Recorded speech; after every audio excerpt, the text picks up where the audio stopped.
eventually. 하나님은 영이시니 예배하는 자가 신령과 진정으로 예배할지니라. 영이신 주님을 찬양합니다. 영이신 주님을 예배합니다. 이 시간 우리의 찬양을, 우리의 예배를 받아 주시옵소서. 예수님의 이름으로 기도합니다. 아멘. 지난주 저희는 3장 말씀을 통해서 니느웨 사람들의 회개라는 제목으로 함께 말씀을 보았습니다. 오늘은 여호와께 성내는 요나라는 제목으로 요나서 4장 1절부터 4절까지 말씀을 여러분들과 함께 나누도록 하겠습니다. 대부분 이게 어린 아이들을 키워본 경험들이 있으시리라고 생각됩니다. 아이들은 엄마를 자신의 전유물로 생각합니다. 어렸을 때 아이들이 그렇죠. 엄마는 나만 사랑해야 되고 나만 돌봐주어야 한다라고 생각합니다. 그래서 혹여나 엄마가 자기가 아니라 다른 아이를 업고 있거나 예뻐하면 아이들은 기어이 그 아이를 끌어내리고 자기가 엄마 등에 업혀야 직성이 풀립니다. 저희 집에서도 마찬가지인데요. 장난감을 가지고 놀 때도 마찬가지예요. 평소에는 그 장난감을 가지고 놀지 않다가 꼭 형이나 동생이 그 장난감을 가지고 놀면 본인이 가지고 놀고 싶은 거죠. 그래서 다른 사람들이 자기 장난감을 만지거나 하면 그 장난감을 기어이 뺏어서 자기가 놀겠다라고 떼를 씁니다.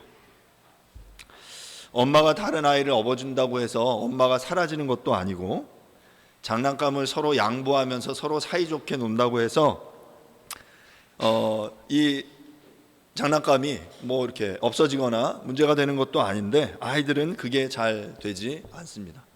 바로 그게 아이들이죠. 이처럼 아이들은 이기적이고 자기중심성이 충만합니다. 어른들이 보기에 아주 우습게 보이는 이러한 모습이 어찌 보면 하나님 앞에서 우리 모습들이 아닌가라는 생각을 해보게 됩니다. 우리는 하나님 앞에서 어린아이와 같은 이런 행동들을 하게 되죠. 하나님이 나와 우리 가족, 우리 교회만 사랑하셔야 된다라고 생각하는 것입니다. 그래서 나에게 축복을 주시지 않거나 은사가 다른 사람, 다른 교회에 부어지면 겉으로는 잘됐다라고 이야기하지만 속으로는 그렇지 않습니다. 우리의 마음속에는 불편한 감정이 생겨나곤 합니다. 그 축복, 그 구원의 은혜가 우리에게 먼저 주어져야지 왜 저 사람들에게, 왜 저 교회에게 먼저 주어지냐라는 생각을 해보게 되는 것이죠. 지금 요나가 딱 그렇습니다. 그는 하나님의 말씀을 증거하며 전하는 선지자였음에도 불구하고 지금 이스라엘이 아니라 이 구원이 니느웨 백성들에게 먼저 향하는 것에 대해서 불편한 마음이 그에게 있었던 것이죠. 앞서 3장에서 본 니느웨 사람들의 회개에 대한 요나의 반응이 오늘 4장 본문의 이야기입니다. 사흘 걸을 만큼 큰 도시 니느웨를 하루 동안만 다니며 40일이 지나면 이 니느웨가 무너질 것이다 라는 이 놀라운 하나님의 심판의 메시지를 요나가 강력하게 선포했습니다. 자, 그러자 놀랍게도 무슨 일이 일어나냐면 니느웨의 모든 사람들과 니느웨의 왕이 그 회개하고 나와서 금식하면서 굵은 베옷을 입고 제 위에 앉아서 자신의 죄를 돌이키는 거예요. 다시는 이 강포한 일을 행하지 않겠다, 이 손으로 다시 죄를 짓지 않겠다라고 그들이 하나님 앞에 나와 기도하기 시작한 것이죠. 그리고 놀라운 일이 일어났어요. 3장 10절입니다. 하나님이 그들이 행한 것, 곧 그 악한 길에서 돌이켜 떠난 것을 보시고 하나님이 뜻을 돌이키사 그들에게 내리리라고 말씀하신 재앙을 내리지 아니하시니라. 지금 니느웨 사람들의 회개를 보고 하나님이 어떻게 하셨어요? 뜻을 돌이키셨어요. 그들이 악한 길에서 돌이켜 떠난 것을 하나님이 보셨습니다. 그들의 회개가 진심임을 보셨어요. 그리고 나서 하나님이 자신의 뜻을 돌이켜서 니느웨를 향한 심판을 거두겠다라고 말씀하신 거예요. 내가 40일이 지나면 이 땅을 심판한다라고 말했는데 이제 하나님이 그들의 모습을 보고 마음을 돌이키신 거예요. 그리고 그것을 요나가 알았습니다. 지금 이게 3장까지의 내용이고, 바로 이 하나님께서 뜻을 돌이키신 것에 대한 반응이 바로 4장 1절입니다. 요나가 어떻게 반응합니까? 요나가 매우 싫어하고 성내며, 굉장히 어린아이와 같은 반응이죠. 우리는 이 요나의 반응을 보면서 요나의 자기중심성, 이중성을 발견하게 됩니다. 요나는 니느웨가 심판당할 것이라는 그 하나님의 메시지를 선언했습니다. 그러면서 내심 하나님의 말씀대로 이들이 심판을 받아 멸망되기를 바라는 마음을 그 마음속에 가지고 있었던 거예요. 이 못되고 잔인한 사람들은 절대로 쉽게 용서를 받아서는 안 된다라고 그는 생각했습니다. 그런데 어떤 일이 일어났습니까? 하나님이 뜻을 돌이키셨어요. 그들에게 내리기로 선언하셨던, 말씀하셨던 그 재앙을 내리지 않겠다라고 하신 것이죠. 3장 10절과 4장 1절에 보면 반복적으로 사용되는 단어가 있는데요. 근데 이제 이게 개역 개정에는 다른 의미로 번역이 돼서 우리에게는 동일한 단어다라고 보이지 않지만, 이 3장 10절과 4장 1절에 반복되어 사용되는 히브리어 단어가 있는데, 히브리어로 라라는 단어예요. 이 두 절에 세 번에 걸쳐서 이 라라는 단어가 사용되는데요. 첫 번째는 그 3장 10절에 보면 악한 길에서 돌이켜라고 말할 때 이 악한, 그 악이라는 뜻이 라예요. 그러니까 악한, 그 백성들이 악한 길에서 돌이켜, 그 라에서 돌이켜라는 말이죠. 두 번째로 하나님께서 재앙을 내리지 않겠다라고 말씀하셨는데, 그 재앙이라는 단어가 라라는 단어입니다. 그러니까 라를 내리지 않겠다라는 것이에요. 그러니까 악한 길에서 돌이켜서 하나님이 그 땅에 내리시기로 했던 재앙을, 라를 내리지 않겠다라고 말씀하셨어요. 그런데 4장 1절에 보면 또 한 번 이 라라는 단어가 사용되는데, 그 라라는 단어는 싫어하고라는 단어예요. 싫어하고. 이 지금 요나가 하나님 앞에 싫어하고 성내고 있는 거죠. 이방인들은 그 라에서 돌이켰고, 하나님께서는 그들의 회개를 보시고 그들에게로 내리기로 한 재앙 라를 내리지 않으셨는데, 요나만이 홀로 지금 싫어하고 라하고 있는 것입니다. 굉장히 어찌 보면 우습죠. 지금 이 동일한 단어를 이렇게 눈으로 보는 이 이스라엘 사람들은 이 단어, 동일한 단어 속에서 이 다른 의미를 발견하고 있는 것이죠. 요나가 성내는 이유는 2절에 나와 있습니다. 오늘 핵심적인 구절이 바로 2절인데요. 여호와께 기도하여 이르되 여호와여, 내가 고국에 있을 때 이러하겠다고 말씀하지 아니하였나이까? 그러므로 내가 빨리 다시스로 도망하였사오니 주께서는 은혜로우시며 자비로우시며 노하기를 더디하시며 인애가 크시사 뜻을 돌이켜 재앙을 내리지 아니하시는 하나님이신 줄을 내가 알았음이니이다. 요나는 하나님에 대해서 잘 알고 있는 선지자였어요. 하나님의 성품, 하나님의 뜻이 무엇인지 알았어요. 그는 고국에 있을 때부터 하나님이 이러실 거다라는 사실을 알고 있었습니다. 이러시겠다는 게 뭐예요? 그들이 회개하면 용서하실 거라는 사실을, 하나님의 뜻을 돌이키실 것이라는 사실을 알았어요. 그래서 그는 어떻게 했습니까? 그걸 알았기 때문에 다시스로 도망간 거예요. 하나님이 혹시나 자기가 니느웨 땅에 가서 하나님의 이 심판의 메시지를 선포하면 니느웨 백성들이 회개하고 용서를 받게 될까 봐 그게 싫었던 거예요. 다른 아이가 이 장난감 가지고 노는 게 너무 싫었던 거예요. 그래서 그 장난감을 숨겨버리고 그 장난감을 없애버리려고 했던 거죠. 지금 이런 이 요나의 이중성, 이 어린아이와 같은 그 마음이 그에게 있었습니다. 그는 알았어요. 하나님의 뜻이 무엇인지, 하나님이 어떻게 행하실지 분명히 알았어요. 그래서 어떻게든 그 하나님의 뜻을 거스리고 싶었습니다. 그래서 다시스로 도망갔고 결국 하나님께서 그의 발걸음을 돌이키게 되시는 것이죠. 도망가기 위해 배를 탔지만 풍랑으로 인해 바다에 던져졌고 물고기 뱃속에서 니느웨로 돌아올 수밖에 없었어요. 결국 하나님의 인도하심으로 인해서 니느웨 백성들을 향해 하나님의 심판의 메시지를 전했지만 그의 본심은 지금 이 니느웨 백성들이 구원을 받는 것이 아니었어요. 그들이 하나님의 그 말씀처럼 심판을 받기를 그의 마음속에 원하고 있었던 것이죠. 우리는 이 요나 선지자의 모습 속에서 전형적인 인과응보적인 사고를 볼 수 있습니다. 이 인과응보적인 사고는 이런 거죠. 큰 죄를 지은 사람은 너무 쉽게 회개하면 안 된다. 자기 죄에 대해서 응분의 대가를 받아야 한다라고 생각하는 겁니다. 우리도 그렇습니다. 입으로 표현하지 않아서 그렇지 사실은 무서운 죄를 지은 사람들이 쉽게 회개하여 용서받기보다는 계속 악하게 행하다가 그들이 멸망받기를 원하는 마음을 가지고 있을 때가 있습니다. 악한 사람들이 너무 쉽게 회개할 때, 야, 이건 불공평하다. 저런 사람들은 톡톡히 대가를 지불한 후에 용서를 받아야 되는데 라고 생각합니다. 나에게 상처를 주거나 피해를 입힌 사람들이 승승장구하는 이야기를 들을 때 우리의 마음은 속상합니다. 불편하고 그들이 망하기를 바라는 마음이 우리의 마음속에 은근히 있게 되는 것이죠. 하지만 놀라운 것은 우리의 이러한 이기적인 자기 중심성에도 불구하고 하나님께서는 우리를 선한 도구로 사용하실 만큼 능력 많으시고 은혜로우신 분이시라는 것입니다. 이 니느웨 백성들을 향한 가지고 있는 그 요나의 그 마음, 그것만 있었다면 니느웨가 구원받지 못했겠죠.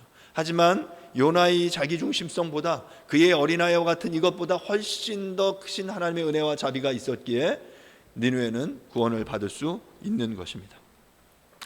사랑하는 여러분, 우리는 우리 안에 악한 본성으로 인해서 쏘스라치게 놀랄 때가 있지 않습니까? 우리 마음은 구정물통과 같습니다. 예전에 제가 군대에 있을 때 군대에서 정수 시스템을 설계해야 하는 적이 있었어요. 뭐냐면 제가 당시에 그 군대에서 그 본부 포대장으로 일하고 있었는데 그 사단에서 명령이 내려왔습니다.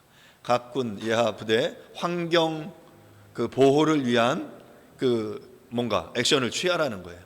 그래서 막 이렇게 고민을 하다가 저희 대대장님이 저희 본부 포대에 정수 시스템을 만들어라 이런 요구를 하셨어요.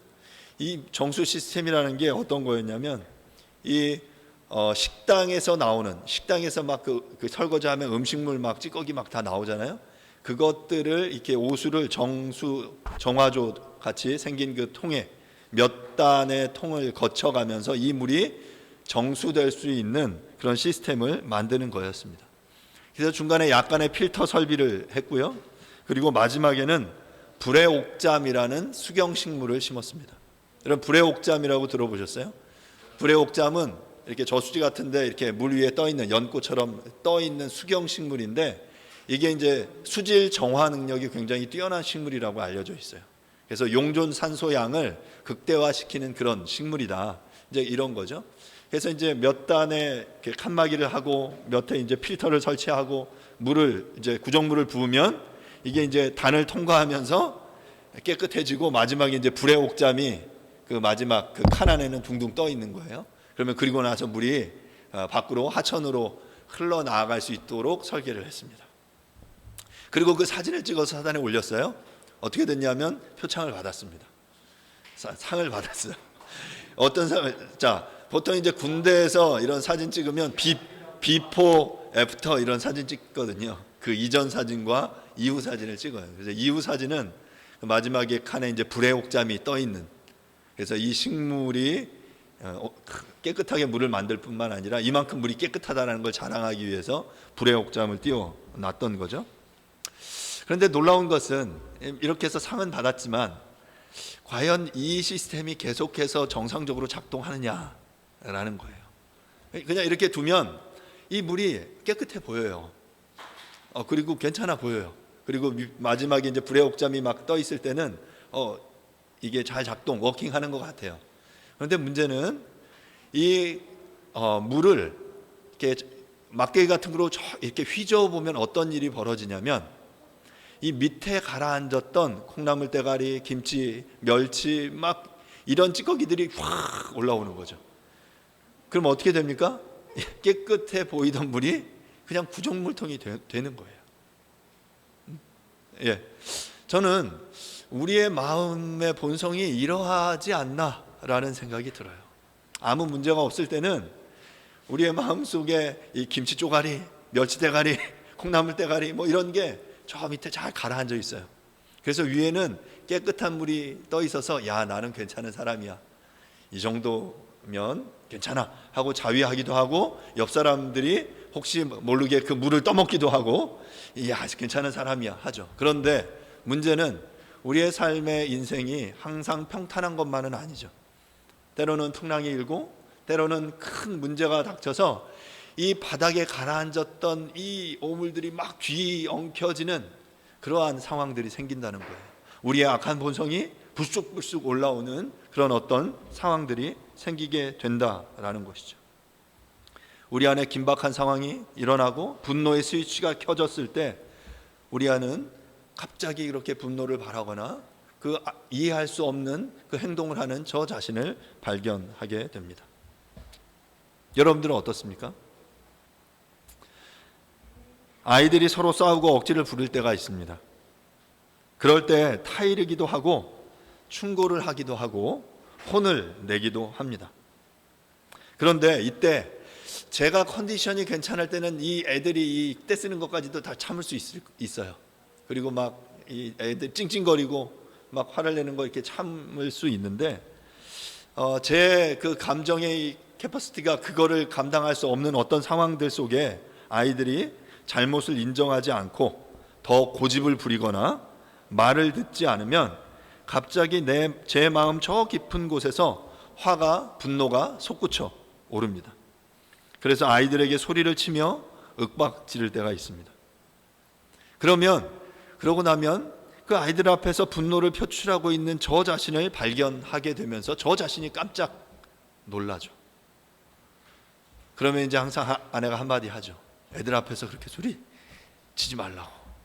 예, 그렇게 하고 나서 저도 깜짝 놀라요. 왜 이럴까? 하지만 여러분, 우리의 이런 모습에 놀랄 필요 없습니다.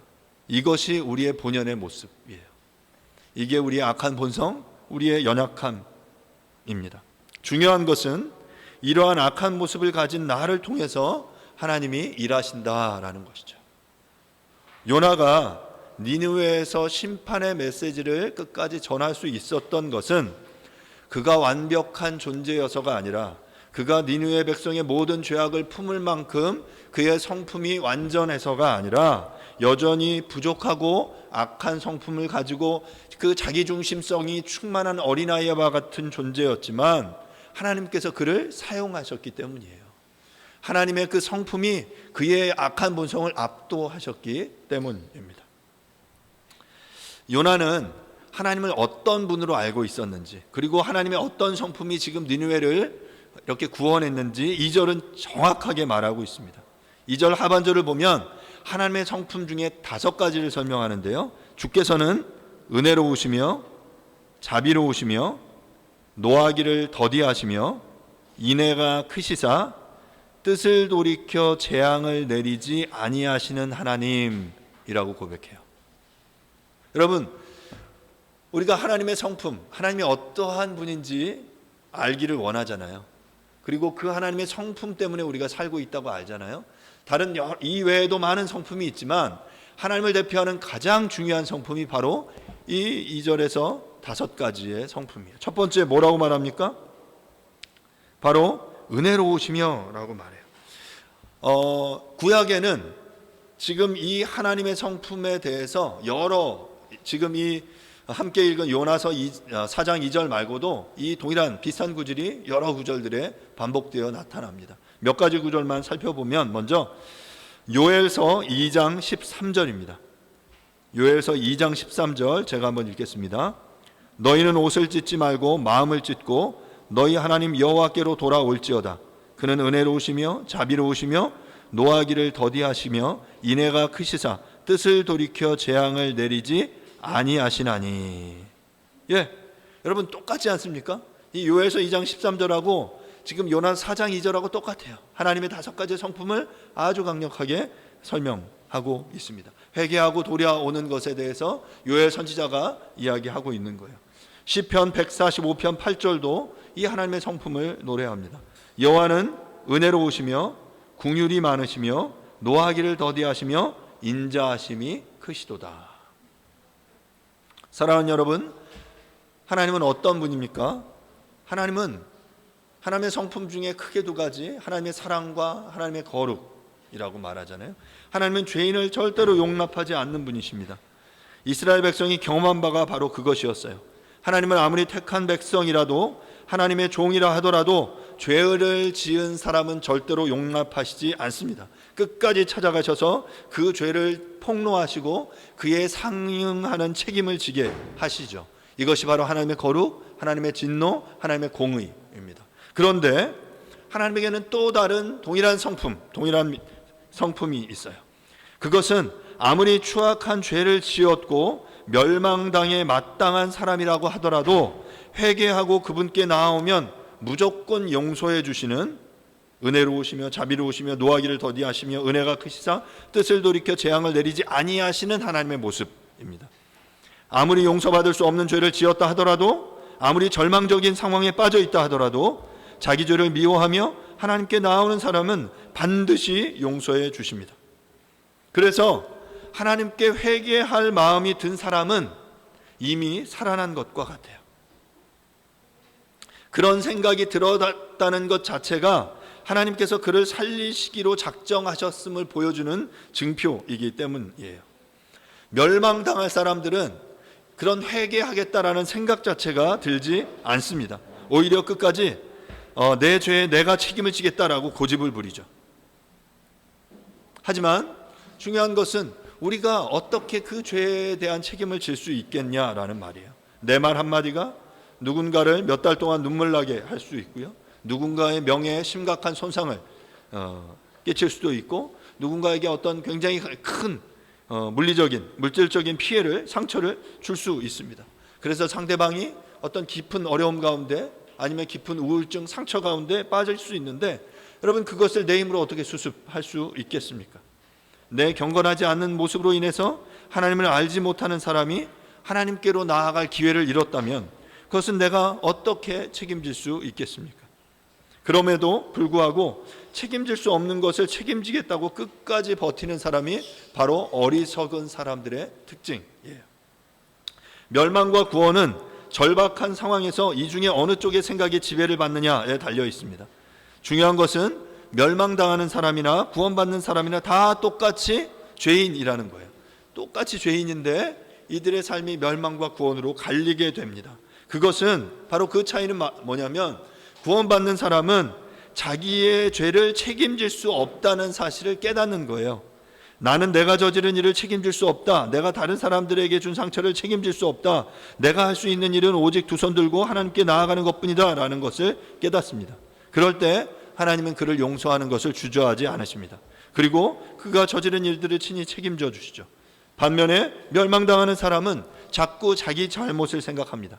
이것도 잘못했고 저것도 잘못했는데, 이것도 실수했고 저것도 실수했는데 라고 생각합니다. 물론 그 말이 맞죠. 그러나 문제는 그의 생각이 거기에만 그친다는 것입니다. 그에게는 그 자신이 잘못했다라는 생각에서 한 걸음 더 나아가 하나님께 용서를 빌고 싶은 생각이 들지 않는다라는 거예요. 구원받는 사람도 자기 잘못을 생각하지만 그럼에도 불구하고 하나님께 나아가면 용서를 받을 수 있다라고 생각하는 거예요. 하지만 멸망당하는 사람에게는 그 생각이 들지 않습니다. 하나님 앞에 가장 나쁜 것이 어찌 보면 자존심이에요.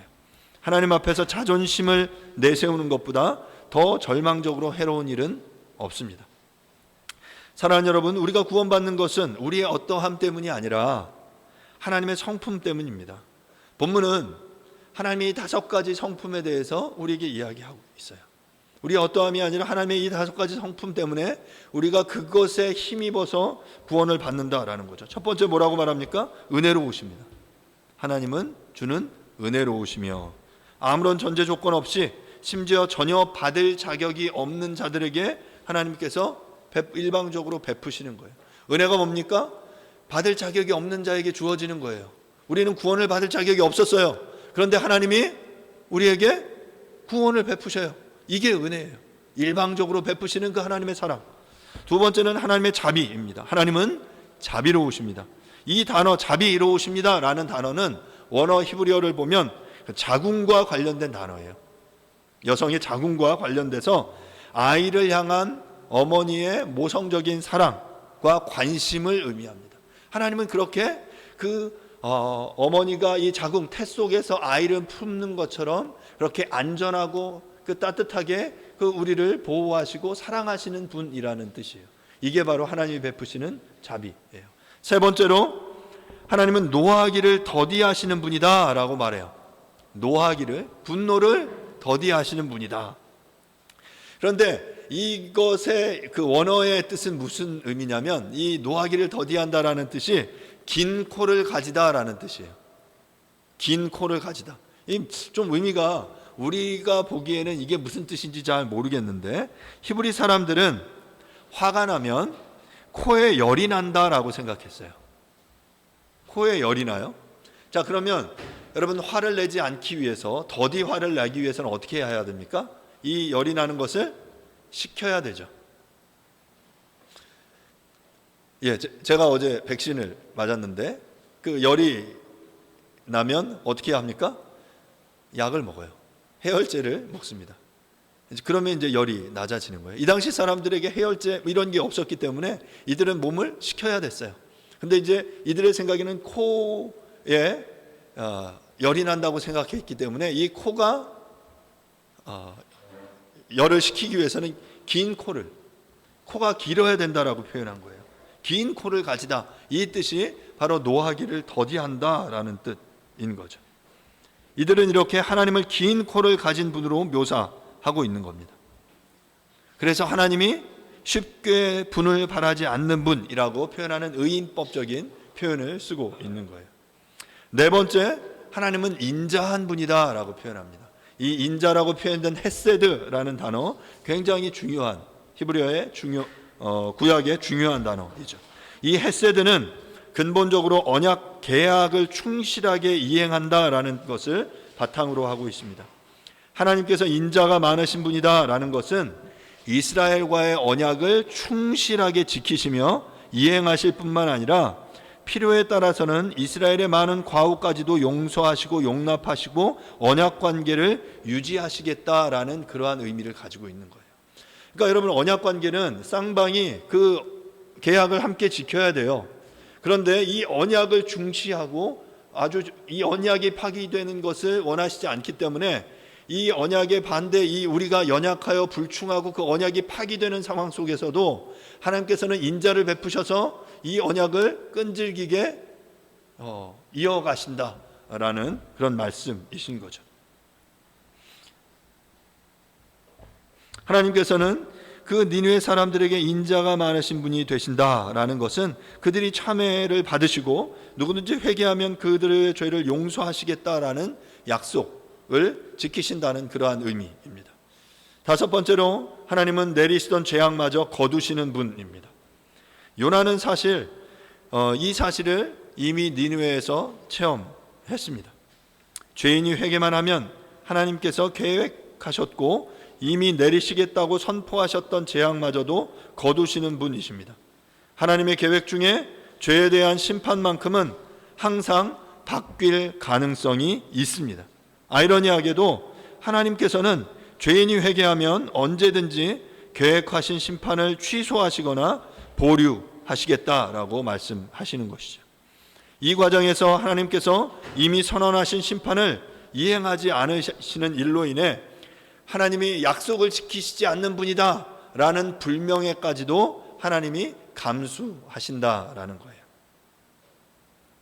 하나님은 그만큼 우리를 사랑하십니다. 하나님은 당신 약속을 지키시지 않는 분인데요 라는 말을 들으시면서까지도 그 심판을, 당신의 사랑하는 백성들이 심판을 받기를 원하시지 않는다라는 것이죠.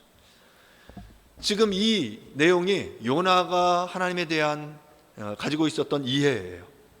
하나님께 고백했던 이 요나의 고백은 아주 성경적인 고백입니다. 이런 온전한 신학을 가지고 하나님의 성품에 대해서 올바른 이해를 가지고 있었음에도 불구하고 지금 요나는 하나님 앞에 성내고 분노하며 하나님 앞에 항거하고 있는 거예요. 결국 나아가서 요나는 뭐라고 말합니까? 아주 불경하게도 3절에 이렇게 말해요. 요나 4장 3절입니다. 여호와여 원하건대 이제 내 생명을 거두어 가소서. 사는 것보다 죽는 것이 내게 나음이니이다. 놀랍지 않습니까? 하나님이 어떤 분인지 알아요. 하나님이 죄를 회개하고 돌이키면 구원을 베푸시는 사랑의 하나님, 인자가 많으신 하나님, 그리고 자비를 베푸시는 하나님, 분노를 거두시고 또한 그 심판을 내리지 않는 그 하나님이시라고 명백하게 정확하게 고백하고 있음에도 불구하고 지금 요나는 하나님 앞에 주님 죽여주십시오, 못 살겠습니다 라고 말하고 있는 거예요. 구약의 능력의 종 엘리야도 이와 같은 고백을 했습니다. 위대한 이 선지자가 그 갈멜산에서 850대 1의 놀라운 그 싸움의 승리를 거두고 나서 이세벨이 그를 죽이려고 하자 그가 그 갈멜산에서 그 엄청나게 하나님의 그 신적인 그 능력을 경험했어요. 그리고 나서 이제 그 일상적인 삶의 현장으로 돌아오자 그가 이제 그 죽음의 공포 앞에, 죽음의 위협 앞에 그 두려움을 느끼기 시작했어요. 성령께서 그를 붙잡으실 때 그는 불같은 종이었지만 그 일상적인 그의 삶의 모습으로 돌아왔을 때 승리가 컸던 만큼 그는 자신의 연약함과 비참함이 강하게 느껴지면서 절망감, 두려움에 휩싸였습니다. 그리고 고백했어요. 나를 로뎀나무 밑에서 나를 죽여주십시오. 내 생명을 거두어가 주십시오 라고 그렇게 고백했어요. 요나도 마찬가지였습니다. 니느웨 성에서 성령에 붙들려 불같은 심판의 메시지를 선포했어요. 그리고 이 메시지는 능력이 나타나서 그 수많은 사람들이 회개하고 주님 앞에 돌아왔습니다. 사람들이 이 요나의 메시지를 들으며 지옥의 고통을 그의 눈으로 경험했는지 모르겠습니다. 그래서 그들은 회개의 자리로 나아갔었어요. 그리고 나서 회개의 역사가 일어난 후 요나는 정상적인 일상적인 삶의 모습으로 돌아왔습니다. 그리고 다시 재성이 든 거예요. 내가 지금 무슨 짓을 한 거지? 이 악한 자들 다 망해 죽어버려야 되는데 하나님은 왜 나를 통해 이 사람들을 살려놓은 거야? 이제 이 자들이 다시 힘을 모아 이스라엘을 침략하면, 이스라엘을 괴롭게 하면 그 후환을 어떻게 감당해야 되지? 이런 생각들을 했겠죠. 요나는 하나님께서 왜 이 이스라엘 백성들의 마음은 바꾸지 않으시고 왜 이 이방의 니느웨 사람들을 회개시키셨는지 하나님을 원망하면서 지금 하나님 앞에 죽고 싶다라고 말하고 있는 거예요. 사랑하는 여러분, 우리는 이 요나의 이 행동이 굉장히 불경스럽게 느껴지죠. 하지만 사랑하는 여러분, 여러분의 그 삶 속에 이렇게 하나님 앞에 어찌 보면 솔직하게 나아가는 시간들이 있기를 바라요. 그냥 다 덮어두지 마시고 하나님 앞에 나아가 외치면서 하나님, 때로는 나를 죽여주십시오. 하나님 어째서 이해될 수 없는 그 상황 속에서 하나님은 뜻을 가지고 계시죠. 하나님은 그 큰 계획 속에, 구원의 계획 속에 하나님의 성품대로 일하시는 분이세요. 알아요. 하지만 우리가 우리의 알미, 우리의 신학적인 지식이, 성경에 대한 지식이 우리의 삶과 일관되지 않을 때 그 괴리감 속에서 우리는 하나님께 때로는 성내고 하나님께 부르짖고 울부짖으며 때로는 이 요나와 같이 고백할 수 있습니다. 그럴 때 하나님께서 그 요나의 하나님 나 죽여주십시오, 못 살겠어요 라는 이 그 울부짖음을 들으시고 그에게 뭐라고 말씀하셨는지 4절은 이렇게 말합니다. 4절입니다. 여호와께서 이르시되 내가 성내는 것이 옳으냐 하시니라. 물론 이 말씀 이후에 하나님께서 또 설명을 하세요. 그건 저희가 다음 주에 보려고 합니다. 하지만 그 하나님은 요나가 이렇게 생각하는 것이 합당치 않다라고 말씀하고 계신 거죠. 하지만 이 말은 우리가 잘 보면 야 네가 지금 화내는 게 맞아? 라고 말할 때도 이 표현이 어떠한 뉘앙스 속에서 이야기되는지를 알아야 돼요. 막 혼내면서 정죄하면서 꾸중을 막 하는 그런 표현이 아니라 하나님께서 요나로 하여금 지금까지 있었던 일을 정리해 보면서 하나님이 어떠한 분인지 네가 다시금 깨닫게 하도록 유도하는 질문을 던지고 계시는 거예요. 하나님께서는 앞서 요나가 다시스로 도망한 일, 물고기 뱃속에서 기도했던 일 등 과거의 그의 행적으로 인해 그를 탓하거나 문제 삼지 않으셨습니다. 그러면서 그가 지금 하나님의 용서하심으로 인해 화내는 것이 옳지 않다는 것을 스스로 깨닫기를 원하고 계신 것입니다. 하나님께서는 지금 화를 내며 억지를 쓰는 요나를 책망하시지도 않으시고, 하지만 그렇다고 그를 포기하거나 대화를 멈추려고 하신 것도 아니에요. 그렇게 막 짜증낼 때, 야 나가, 너 이제 더 이상 내 아들 아니야, 딸 아니야 라고 내쫓거나 하시지 않으셨어요. 여전히 그를 사랑하시면서 그와 대화를 이어가시고 있는 거죠. 어쩌면 자기의로 자기 중심성으로 충만해져 있는 요나로 하여금 자신을 스스로 돌아보도록 그에게 질문을 던지고 계시는 것입니다. 말씀을 마무리하겠습니다. 사랑하는 여러분, 하나님께서는 은혜로우시고 자비로우시며 노하기를 더디하시며 인애가 크심으로 뜻을 돌이켜 재앙을 내리지 아니하시는 하나님이십니다. 혹시 이러한 하나님의 성품으로 인해서 여러분 성내거나 분노하거나 화내시지는 않습니까? 사랑하는 여러분, 우리의 악한 본성으로 인해 놀라지 마십시오. 불쑥불쑥 우리의 삶 가운데 이렇게 올라오는 구정물 같은 우리의 이 악함들이 나타날 거예요. 하지만 그것을 놀라지 마세요. 그러한 우리의 악한 본성에도 불구하고 하나님의 은혜와 자비가, 그 크신 하나님의 사랑이 우리를 구원하실 것입니다. 왜냐하면 우리의 그 죄보다 그 하나님께서 훨씬 더 크신 분이시기 때문에 그렇습니다. 죄를 지었더라도 담대하게, 때로는 뻔뻔하게 그분 앞에 나아가 인애가 많으신 그분께 구하십시오. 그러면 하나님께서 우리를 구원하실 것입니다. 요나는 하나님의 이 인애가 많으신 성품으로 인해 분노하며 죽기를 구합니다. 하지만 하나님께서는 요나에게 물으시죠. 야, 네가 나에게 화내는 것이 옳으냐? 라고 묻고 계세요. 엄마의 사랑을 독차지하기 위해 다른 아이를 밀치는 아이를 바라보며 엄마가 지금 자기의 아들을 꼭 안아주는 거예요. 하나님의 그 은혜와 자비, 인애가 많으심에 바로 소망이 있습니다. 우리가 그렇게 성내며 분노를 바라고 때로는 죽기를 바라는 그 상황 속에서 인애가 많으신 우리 하나님께서는 하나님의 마음이 어디 있는지를 이제 요나에게 성실하게 설명해 주십니다.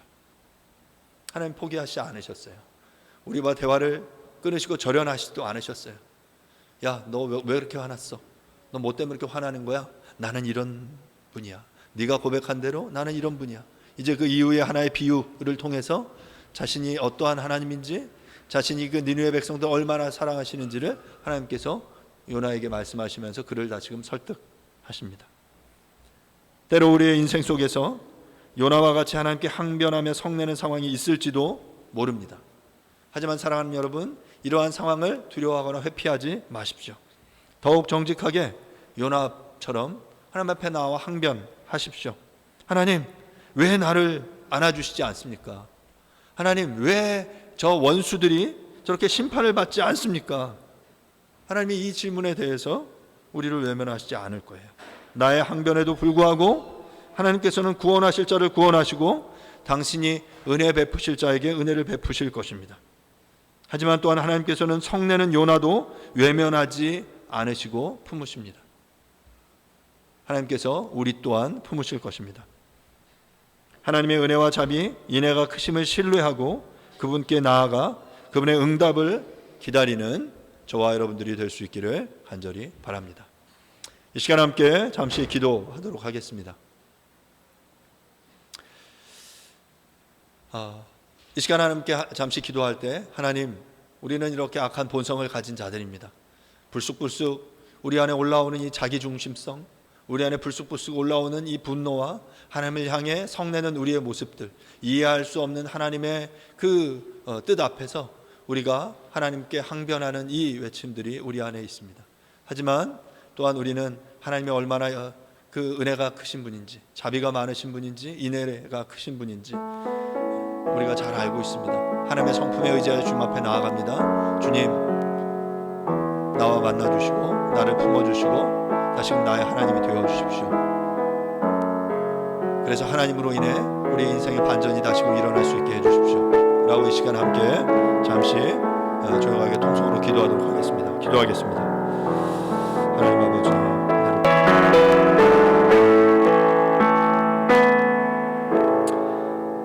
주께서는 은혜로우시며 자비로우시며 노하기를 더디하시며 인애가 크시사 뜻을 돌이켜 재앙을 내리지 아니하시는 하나님이십니다. 요나가 하나님 앞에 나와 성내며 나를 죽여주십시오 라고 말하는 그 순간에도 하나님께서 그의 그 항변을 들으시고 또 그에게 말씀하고 계십니다. 네가 성내는 것이 옳으냐라고 우리에게 말씀하십니다. 하지만 이 하나님의 말씀하심이 우리를 정죄하거나 우리를 혼내시는 그러한 표현이 아니라 우리로 그 하나님의 성품을 깨닫게 하시기 위한 그 주님의 품으심임을 우리로 알게 해 주십시오.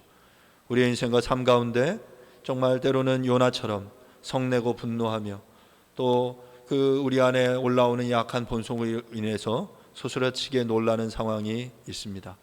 이러할 때 정말 우리를 덮으시고 우리를 품으시는 그 하나님의 하나님 되심, 하나님의 성품을 우리로 깨닫게 해주시고 고백하게 해주시고, 그래서 그 하나님의 성품으로 인해서 인생의 반전이, 우리의 삶의 회복이 일어나는 것들을 보게 해 주십시오.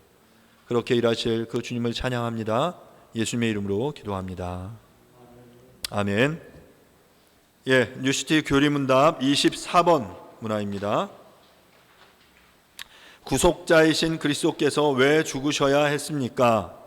죄의 삭은 사망이기 때문입니다.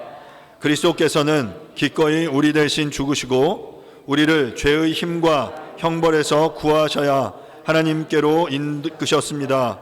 죽음으로 우리 대신 죄를 속하신 그리스도만이 우리를 지옥에서 구원하시며 우리에게 죄 용서와 의, 영원한 생명을 주십니다. 아멘.